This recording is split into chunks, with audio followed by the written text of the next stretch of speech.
Hello guys, this is Kewal Patil, welcomes you to the finite element analysis world. Last video में हमने natural coordinate system देखा था और you can say intrinsic coordinate system. तो natural coordinate system और global coordinate को natural coordinate में कैसे कन्वर्ट करना है. और हमने और एक देखा था, ये जो लीनियर एलिमेंट है. लीनियर एलिमेंट क्यों बोल रहा हूँ, क्योंकि दो नोड्स है. ओके, दो नोड है तो लीनियर एलिमेंट बन जाता है.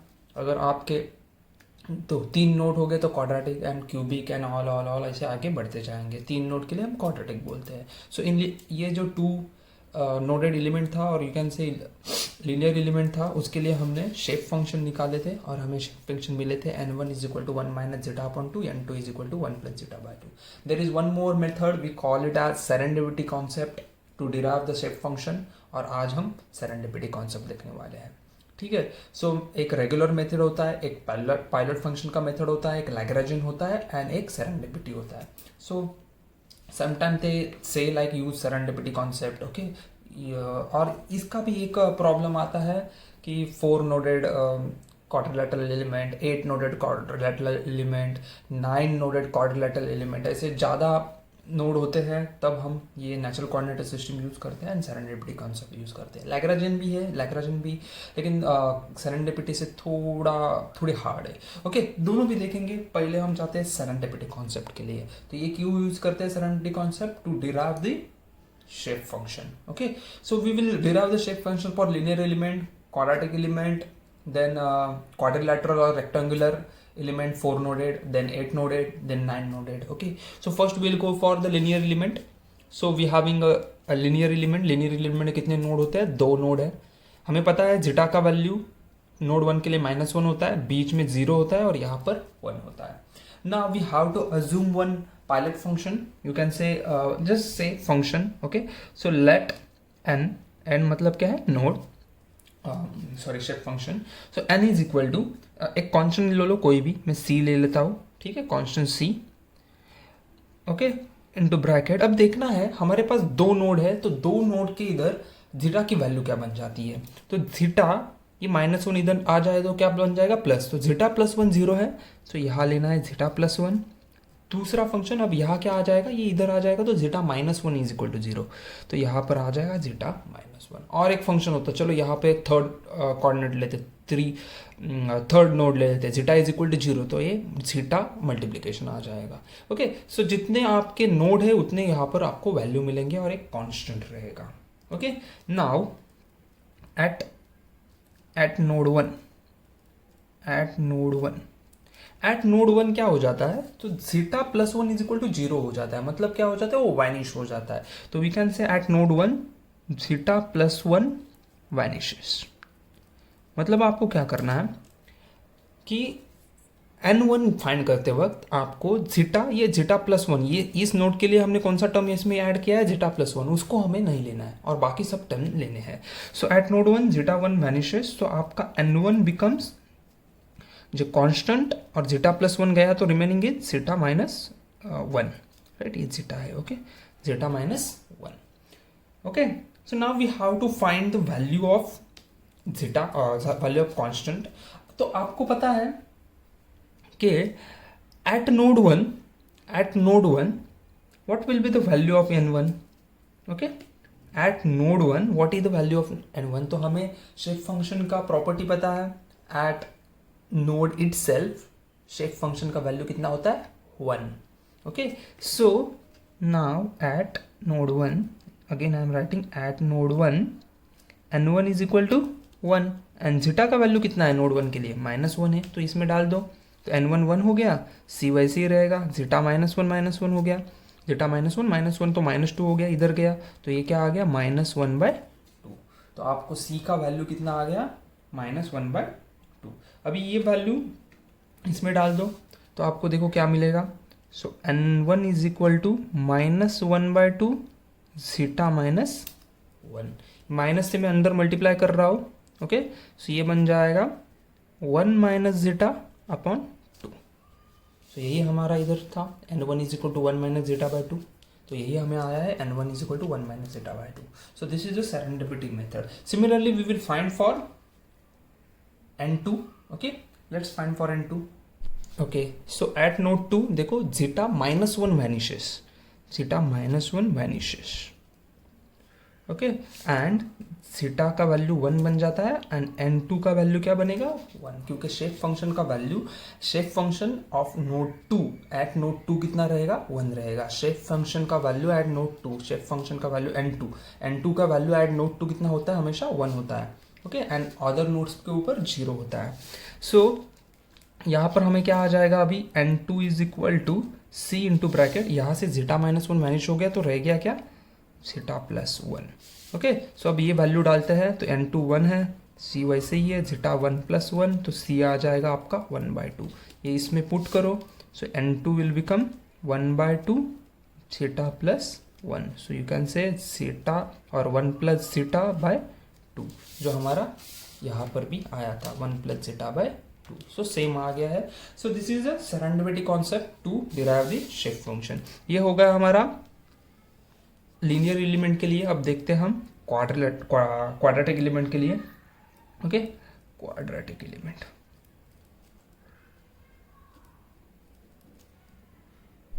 सो अभी देखते हैं हम क्वाड्रेटिक एलिमेंट के लिए। ये क्वाड्रेटिक एलिमेंट है, तो क्वाड्रेटिक एलिमेंट में कितने नोड्स रहेंगे 3 नोड। तो मैंने सेंटर में और एक नोड ऐड कर दिया, third node.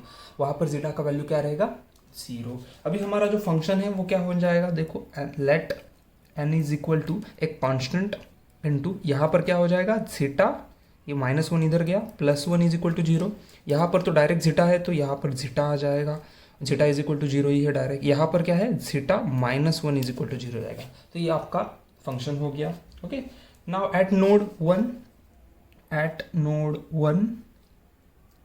1 zeta plus 1 vanishes. Okay, vanishes, ठीक है। सो आपका नोड n1 क्या बन जाएगा, so I just write c zeta and zeta minus 1। अभी मुझे c का वैल्यू निकालना है। Okay, let's find the c का वैल्यू। ठीक है, तो जीटा नोड 1 की इधर क्या है, जीटा का वैल्यू नोड 1 की इधर -1 एंड n1 क्या रहता है हमें पता है 1 रहता है। सो 1 इज इक्वल टू c -1 -1, तो ये -2 हो गया, -2 +2 हो गया, लाइक -2 इंटू -1 +2 हो गया, तो c आ गया आपका 1/2। ये इधर डाल दो तो आपका वैल्यू क्या बन जाएगा n1 का, देखो n1 1/2 इधर डाल दो, right. So it will become 1/2 zeta plus 1, ठीक है। सॉरी जीटा -1, ये -1 है, ठीक है, ये जीटा -1 है, तो c का वैल्यू 1/2 मिला है। Similarly find at node 2, eight node 2 क्या वैनिश हो रहा है, एट नोड 2 जीटा -1 वैल्यू है, ये -1 चला जाएगा, तो जीटा -1 वैनिशेस। ओके, सो आपका वैल्यू क्या आ गया n2 का वैल्यू इधर से जीटा +1 सॉरी जीटा -1 गायब कर दो तो बचा हुआ, तो ये है c zeta and zeta plus 1, तो इतना बचा है। हमें पता है n2 का वैल्यू क्या होगा नोड 2 के लिए 1 होगा और जीटा का वैल्यू भी 1 है, c 1 + 1, सो 2, तो c का वैल्यू अगेन हो गया 1/2, ये इधर डाल दो तो आपको n2 मिल जाएगा, ये यहाँ पे पुट करना है 1/2 zeta into bracket zeta plus 1, ये आपको n2 का वैल्यू मिल गया। सभी आपको एट नोड 3 फाइंड करना है। नोड 3, एट नोड 3 क्या हो जाता है, जीटा इज इक्वल टू 0 है, मतलब जीटा वैनिशेस। सो आपका n3 क्या बन जाएगा, सो c तो वैसे ही है जीटा प्लस 1, जीटा वैनिश हो गया, remaining is zeta -1। Okay, vanish कैसे करना है, देखना है कि यहाँ पर एट नोड 2 के इधर क्या 0 हो रहा है, तो जीटा -1 0 हो रहा है तो वो वैनिश हो जाएगा। ठीक है, ये -1 इधर आने के बाद जीटा -1 इज इक्वल टू 0 हो रहा है, वो वैनिश हो जाएगा। यहाँ पर जीटा इज इक्वल टू 0 है तो जीटा वैनिश हो जाएगा, तो बाकी रिमेनिंग आपको लिखना है। अभी n3 के इधर आपको वैल्यू क्या बन जाएगा, n3 का 1, नोड 3 के लिए शेप फंक्शन का वैल्यू क्या रहेगा 1। ओके, एट नोड 3 n3 का वैल्यू 1 रहेगा। ओके, c का वैल्यू हमें निकालना है, जीटा का वैल्यू 0 है, 0 + 1, ये 0 -1 है, तो ये 1 हो जाएगा, ये -1 हो जाएगा, तो c आ जाएगा आपका -1। ठीक है, c -1 हो जाएगा, ये इसमें पुट करो तो आपको n3 मिलेगा समथिंग, ये यहाँ पे पुट करो तो -1 Z plus 1 sorry zeta plus 1 and zeta -1, ये -1 से इधर मैं अंदर मल्टीप्लाई कर रहा हूँ तो मुझे एन3 का वैल्यू मिलेगा 1 प्लस जीटा 1 माइनस जीटा, ये अंदर मल्टीप्लाई किया माइनस जीटा प्लस जीटा हो जाएगा। होपफुली आपको ये समझ आ गया होगा। आपकी वो 3 शेप फंक्शन मिले हैं यहाँ पर, ये पहला है, ये दूसरा है एंड ये तीसरा है। ये एग्जाम में पूछ सकते हैं, find the shape function of quadratic element using serendipity concept. Okay so अभी हमारे ये 3 शेप फंक्शन हो गए फॉर क्वाड्रेटिक एलिमेंट। हमने लीनियर एलिमेंट के लिए भी देखे। यही सेम टॉपिक आपने मॉडल 3 में भी पढ़ा होगा, 1D बार एलिमेंट में और 1D एलिमेंट में। ओके नाउ सेम टॉपिक यहाँ पर भी है और उसके ऊपर एक सम भी पूछा गया था मई 2017 में, 5 मार्क के लिए सम पूछा था। Let's see that sum. 1D bar element having a linear shape function is shown in figure. Okay 1D bar element है, 2 नोड दिख रहे हैं, मतलब लीनियर एलिमेंट है। Okay find natural coordinate at P के यहाँ आपको नेचुरल कोऑर्डिनेट ढूंढना है। ये ग्लोबल दिया हुआ है, राइट। एक रेफरेंस पॉइंट यहाँ है तो आपको जीटा फाइंड करना है। ये क्या बन जाएगा आपका x1, ये बन जाएगा x2 और ये बन जाएगा x। में लिख देता हूँ x1 is equal to 25, x is equal to 35 and x2 is equal to 50। आपको फाइंड क्या करना है, p का natural coordinate that is zeta find करना है। If the temperature at node 1 is 50 degree Celsius, तो यहाँ पर 50 डिग्री है and node 2 is 20 degree Celsius. Okay so this are the local और ग्लोबल कोऑर्डिनेट। हमें चाहिए नेचुरल कोऑर्डिनेट, तो हमें जीटा का वैल्यू फाइंड करना है। So we know the formula, हमारे पास जीटा का फॉर्मूला ये पता है, हमने दिखा है। ये length of the element in natural coordinate, length of the element in global coordinate, यहाँ से हमने ये जीटा का फॉर्मूला डिराइव किया था। आपको फॉर्मूला याद रखना है, अगर नहीं है तो आप यहाँ से भी निकाल सकते हो। आपको लेंथ लेना है, बाद में आपको जो पी का डिस्टेंस है वो लेना है फ्रॉम नोड 1। ओके सो मैं तो डायरेक्टली फॉर्मूला ले रहा हूँ, zeta is equal to 2x minus x1 divide by x2 minus x1 minus 1, right.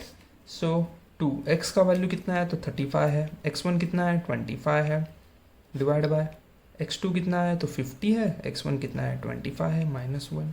सो ये बन जाएगा आपका 10 20 डिवाइड बाय 25 माइनस 1। तो यहाँ से आपको जीटा का वैल्यू मिल जाएगा minus 1.5, minus 1 divide by 5। So zeta का वैल्यू माइनस 1/5 मिल जाता है। ओके सो 1/5 कितना रहता है 0.2। सो मैं लिख देता हूँ इसको माइनस 0.2। तो जीटा मिल गया मुझे माइनस 0.2।